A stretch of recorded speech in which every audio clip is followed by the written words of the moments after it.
장난이었다. 친해서 그런 거다. 애정 표현이다.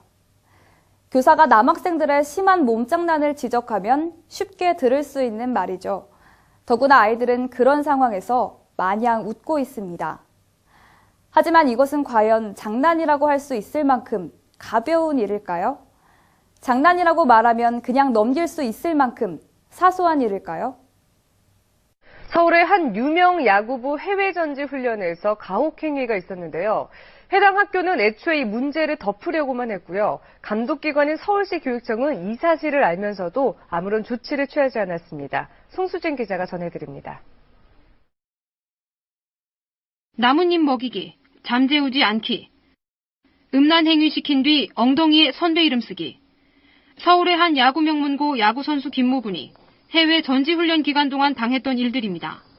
해당 학교 역시 훈련에 동행했던 교사를 통해 이 일을 알고 있었습니다. 장난이었다라고 얘기하는데 장난이 도와 지나친 거죠, 분명히.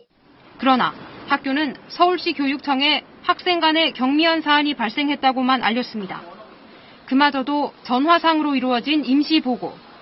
게다가 학교는 학교폭력대책위원회를 열지 않는 방법을 물어보기까지 했던 것으로 드러났습니다. 자치위원회를 열어야 되느냐 말아야 되느냐를 문의를 한 거예요. 그런 경미한 사안이라도 자치위원회를 열어라. 서울시 교육청의 대응 역시 미온적이긴 마찬가지입니다. 학교가 첫 보고를 했던 건 지난달 14일. 개최기한인 3주가 지나서도 학교폭력대책위원회 결과를 보고하지 않았지만 교육청은 아무 조치를 하지 않았습니다. 보도로만 보고를 했는데요. 23일에 그 내용을 알게 된 거예요. 좀 더 중대한 사안이었다는 사실을. 서울시 교육청은 KBS 보도 이후에야 학교의 조사관을 파견해 진상 파악에 나섰습니다. 학생들이 평소에 활동하는 교실, 복도, 화장실, 그리고 운동장의 쉬는 시간이나 점심시간에는 거의 놀이터를 방불케 하는 소란이 일어납니다. 겉으로는 어린 나이에 주고받을 수 있는 별 문제 없는 단순한 장난으로 보입니다. 하지만 아이들의 섬세한 마음은 이를 그냥 장난으로 받아들이고 있을까요? 자료 화면에서 보셨다시피 처음에는 아무 이유 없이 친구를 때리는 장난을 시작했는데 그 장난에 대한 반응이 재미가 있어서 계속 그런 행동이 이어진다고 합니다. 또한 전문가들은 그 이유를 학생들의 윤리적 미성숙과 또래 집단에서 인정받고자 하는 욕망으로 분석합니다. 그런데요, 이와 같은 현상을 청소년 또래 문화의 전형적인 모습으로만 보는 것은 타당한 분석일까요? 그들의 행동은 우리가 생각하는 청소년 집단의 하위 문화일 뿐인가요? 인권위원회가 충북 제천의 한 복지법인에서 지적장애인 학대 등의 혐의가 드러났다며 검찰에 수사를 의뢰했습니다. 한성호 기자입니다. 충북 제천의 한 사회복지법인입니다. 장애인 특수학교와 거주시설 등 12개 산하기관에서 장애인 500여 명에 대한 사회복지 업무를 하고 있습니다. 인권위원회는 이곳에서 장애인들에게 욕설과 폭력을 행사하고 농사와 가축 사육의 노동을 강제하는 등 인권 유린 행위가 있었다고 발표했습니다.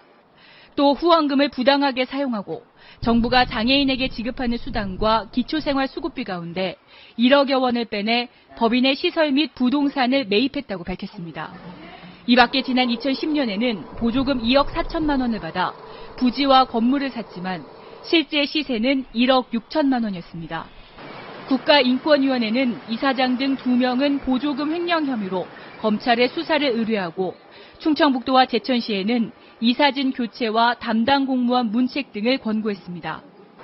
세계상의 부정이 심각한 거로 드러났습니다. 장애인들의 어떤 생존과 또 처우에 직접적인 영향을 미치기 때문에 저희가 아주 심각한 인권 침해로 보고 있습니다. 하지만 해당 법인은 인권위가 제기한 혐의를 부인하고 있습니다. 했는데도 수사를 했으니까 나중에 결과 밝혀 나오는 거 그때 보고 말씀하시죠. 충북 제천에서는 지난 2013년도에도 영육아원에서 아동학대 등이 국가인권위원회에 적발돼 원장이 교체되고 담당 공무원들이 수사를 받기도 했습니다. 그렇습니다. 이것은 우리 아이들만의 문제가 아닌 사회 모두의 공감 능력 결핍에서 기인합니다. 상대적으로 약하다고 판단하는 장애인, 노인, 여성, 아동에 대해 발생하는 엽기적이고 당황스러운 범죄 행위들이 계속해서 발생하고 있다는 것. 더욱 무서운 것은 자라나는 청소년들이 이와 같은 사실을 계속해서 접하고 있다는 사실입니다. 청소년들이 세상의 이런 어두운 단면을 그냥 걸러듣고 걸러보면 얼마나 좋을까요? 아이들은 어른을 보고 배운다고 하죠. 이들은 본래의 범죄를 본떠서 따라하는 모방 범죄에도 노출되어 있습니다. 자신보다 약해 보이는 대상에 대해 폭력을 가하는 행위, 그러면서도 죄의식을 느끼지 못하는 그릇된 감정 상태, 그리고 그 폭력의 장면을 바라보며 소리내어 웃는 이들의 모습.